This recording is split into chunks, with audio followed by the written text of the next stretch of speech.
video on being in a relationship with someone who's transitioning. I'm in a relationship with Chella, and Chella is in the process of transitioning to appear more masculine and is GNC, gender non-conforming. Almost a little over 1 month on T, by the way. I split this video up into 3 different parts: dysphoria, support, and sex. So I'm going to talk about those 3 different parts in my experience. So number 1, dysphoria. What is dysphoria? The definition of dysphoria. Dysphoria is when someone feels uncomfortable or doesn't connect with their body mentally. And I feel like that's the best way to put it in short. Yeah, it sucks. When in a relationship with someone, I feel like you should have an open and clear conversation with them about what can and will make them dysphoric. Communication is key. Communication is Key. key. So having many conversations about just being straightforward. But not being straight. Oh my, You've come up to me before and you've just been like, I just want to make sure like you're comfortable with me doing this or that or this and that. So like when we're walking, we like put our arms around each other, and one day I just asked, I was like, does me putting my hand around your waist like make you feel dysphoric? And Chella was like, you know what? Yeah, it does. And I was like, okay, I won't do it anymore and I'll avoid doing that. And to be honest, I don't think I even realized it did until you brought it up. So that was, I'm kind of surprised actually that you noticed it. I didn't even notice it. As the other person, like in the relationship, I feel like you can feel things from them, that they're like the energy that they're putting off, and you can feel like if something you're doing is making them feel uncomfortable, and just asking and being like, hey, does this make you feel uncomfortable? Because if so, I'll stop doing it and I'll avoid it, because that's not something I want to do. So having a clear, simple conversation about dysphoria. And not coming off aggressive. Yeah. Being very approachable as well is very important. Yeah. If they like are uncomfortable talking about it, just let it go. Yeah, and being understanding throughout it all. Just being patient, understanding. Which is perfect going into number 2, support. You definitely have to be patient and understanding. Before, I feel like every relationship should already have a lot of support and respect in it, but especially during the transition period, it probably will get amped up a lot because there's a lot of support that needs to be given into the relationship. Also, when you say during the transition period can last your whole life. So it's usually like the very beginning, or even like the first 2 years. Everything is so new, and like my body's hormones are changing, my emotions are changing. So like maybe understanding that right now is really important. I infer that by year 3, I'd hope you just know how to navigate it without even like really thinking much. There's like a ton of things that you can do to support them, obviously. You're just like a couple. Their name, I mean, if they've changed their name, or if they would like you to refer to them as a different name or their preferred name, obviously do that. And name and pronouns are kind of hard things to, if you've been using something for a while and then having to all of a sudden switch it, it may be hard, but like I said before, you got to be patient and understanding both parts. And because you're trying to work together as a team. Also, how you address them and how you introduce them to people.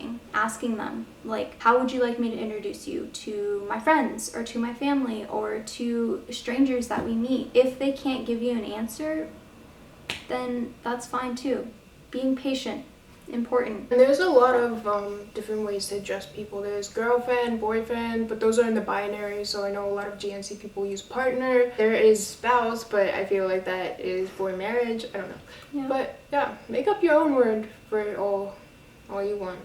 Yeah, and if they can't give you an answer or don't want any of those things, just using their name. MaryV asked me, how do you want me to refer to you in this video? And I just said, just say Chella. And she's like, okay, and that was it. Yeah. It can be as simple as that. Yeah. Also, asking them if they'd like you to come to doctor appointments with them, or doing their hormones with them. I mean, not with them, but being with them. Chella is like so excited to do it every single Thursday.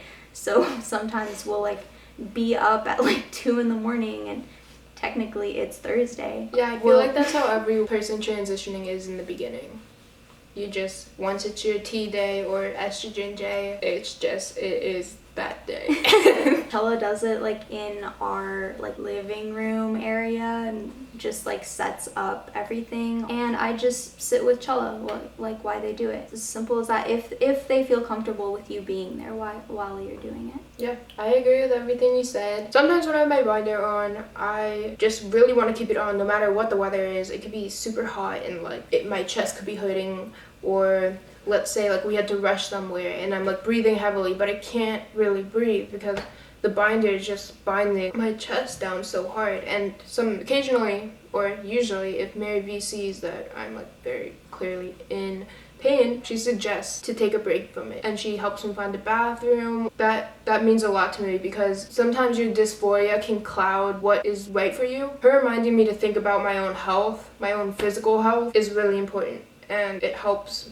make sure that I don't bind to the extent where it would hurt my body. So I'm thankful for that. Last thing in support, and this is something that will be a challenge forever because that's just like how it is and it sucks, but the bathrooms.